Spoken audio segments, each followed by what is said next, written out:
Hello, Autistic Arborist here. Today on the bench we've got a Husqvarna 262 XP. Came in with a lean run or no start condition. We thought it was a carb issue, we were going to replace the carb, but upon inspection it was actually the decompression valve which had failed due to being clogged up by carbon and not being cleanable or ultrasonically cleanable. We decided to replace it as it's only a cheap part. This one was £8 from a Husqvarna dealer, and that solved the rolling problem. I also found that the clutch was incredibly loose and had lots of side play in it, and this was due to the operator not oiling the clutch bearing on a daily basis. So we've replaced the clutch bearing and the drive sprocket because that was heavily worn as well. We've got the drive sprocket and the old bearing here, cooked, both of them. The clutch spring, the whole clutch could do with replacing, but it's not going to stop the source, so for now we'll leave them go with that, and we'll make a recommendation that they change the clutch and clutch drum in the future. So always look out for these decompression valves. They can cause a bit of a problem, simulating air leak. You think it's an air leak, pull the saw apart, crank seals, case seals, gaskets, and really all it was your decompression valve. So that's always why you pressure test a saw, and you can also pressure test just the valve, decompression valve. But also when you do a saw for someone, just check it over. I mean, make sure it's all good, because a lot of people, especially professionals, who do know what they're doing, but they just don't have time to look at things, say like the clutch drum and drive sprocket, or they don't have time to look at oiling. So daily maintenance on a saw, check your brake band, things like that, check it all works, oil it, look after it, and it'll look after you. So there we go. 262, problem was the decompression valve. Hello, Autistic Arborist back again, just to have a look at the rim sprocket, drive sprocket, decompression valve and clutch bearing from the Husqvarna 262, just to show the things to look for wear. You've got the drive sprocket, the teeth or driving pins will be worn and quite shiny, and you can flip these ones. This one's heavily worn on both sides, as you can see, both sides of the drive sprocket, and the outside edge is worn as well. Then we've got the decompression valve, which is the hole there is clogged up with carbon. As you can see, there's quite a lot of carbon build up on the threads. When you pop the valve out, you can see quite a bit of carbon, and it won't seal properly. So we could try and clean it, but for the cost, like I said, replace the part. And then the clutch bearing, as you can see, I don't know if you'll be able to see, the light's a bit poor today. The edge of the bearing is quite shiny. It's also blue from the heat damage from not being greased. Greasing your clutch bearing is something you should do every day as part of daily maintenance if you're a professional user or a home user really, and also to oil them at the end of the day so you don't have to do it in the morning before you start work. So you sort of grease your bar, dress your bar, sharpen your chain, grease your clutch bearing, clean your air filter, check your spark plug, and oil and fuel up. You're ready for the next day then, no excuse. Daily maintenance, check your stuff. Brake band too, might save your life one day, or your face. So there you go, those are the three problem parts on this saw. Give it a test run in a bit and hopefully it should be good.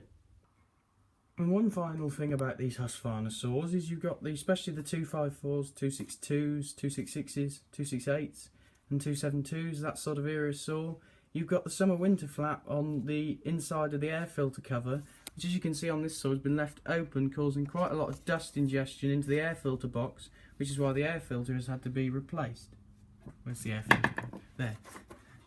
So that one's a new one, it's nice and clean, but that's why, because the operator had left it in winter mode and used it in the summer, and obviously possibly a bit of a dull chain or whatever, and it caused a lot of dust ingestion into the air filter, thankfully not into the engine.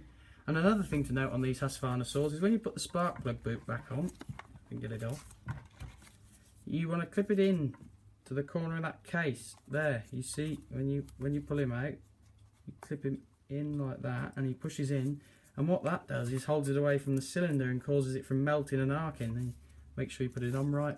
You can put some dielectric grease on the spark plug tip and that'll prevent any arcing, but that's really unlikely with these new spark plugs. All modern spark plugs have got the anti-arcing cap on them. On the NGKs that sometimes comes off, like we've got one over here that's broken off, but they unscrew. That one broke off the plug, but this they unscrew. On the Bosch spark plugs, I tend to find on some of them, the Bosch ones, they don't unscrew, so that's a bit better, but it doesn't really matter. They're on tight, and if they vibrate off, you just tighten them up, but not too tight or they snap off. So yeah, that's just another thing to be mindful of. And also the choke lever, get that under the cover properly, and the cover on the cover for the and vent for the flywheel for the air injection has the wire routed over and around it. As you can see there, it goes in and behind the cover and around the the air injection port, so that's so you don't trap the wire. Make sure it's wrapped around right. But yeah, so we'll see in a bit when we get it to run. Hello, the autistic arborist back with the 262 that we put the new clutch drive sprocket and bearing in, and we've greased it, so we'll give it a run. So we got decompression valve on, brake on, choke on off switch on.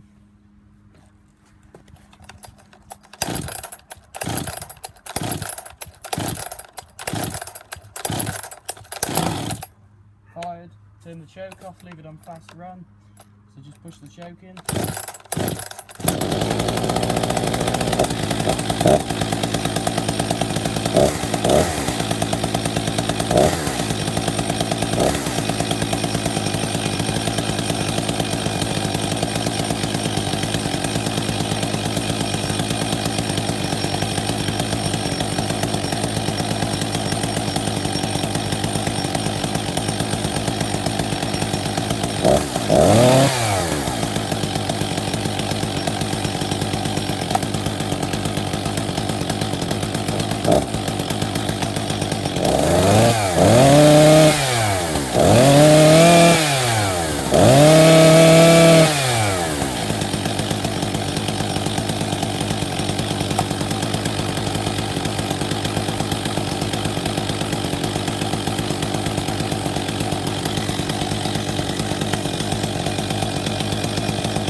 So all I was adjusting there was the T-screw, so nothing to do with the mixtures, just purely by the throttle butterfly. It controls the idle speed, just to show that no matter what, the chain keeps moving slowly.